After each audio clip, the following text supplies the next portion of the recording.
22 സങ്കീർത്തനം 14 വചനം.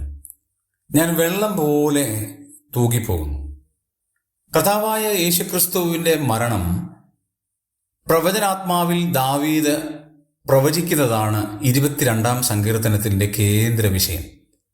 ഒരു മശിഹാ സങ്കീർത്തനമാണ്. യേശുക്രിസ്തുവിനെ കുറിച്ച് വ്യക്തമായി തൻ്റെ മരണത്തെക്കുറിച്ചും ജീവിതത്തെക്കുറിച്ചും പ്രഖ്യാപിക്കുന്ന ഈ സങ്കീർത്തനത്തിലെ ഒരു പദമാണ് ഞാൻ വെള്ളം പോലെ തൂകിപ്പോകുന്നു.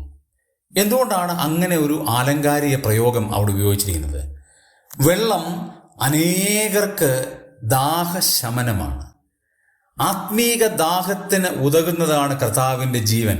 അതുകൊണ്ടാണ് വെള്ളം പോലെ ഒഴുകിപ്പോകുന്ന കർത്താവിൻ്റെ ജീവൻ കൊണ്ട് നമുക്ക് ആത്മീകമായ ദാഹശമനം ലഭിച്ചത്. 2, വെള്ളം അനേകർക്ക് കുളിർമ നൽകുന്നതാണ്, അഭികാമ്യമാണ്. അനേകർ ചൂടിരിക്കുമ്പോൾ അവർക്കൊരു ആശ്വാസമാണ്. കർത്താവ് നമുക്കെല്ലാവർക്കും ഒരു ആശ്വാസമാണ്. 3, വെള്ളം കൃഷിക്ക് അഭികാമ്യമാണ്. ഏത് വരണ്ട് ഉലഞ്ഞു നിൽക്കുന്ന ചെടികൾക്കും വൃക്ഷങ്ങൾക്കും വെള്ളം ലഭിക്കുമ്പോൾ തളിർത്ത് വരികയാണ്. കർത്താവ് മറ്റുള്ളവർക്കെല്ലാം ഒരു ആശ്വാസമാണ്.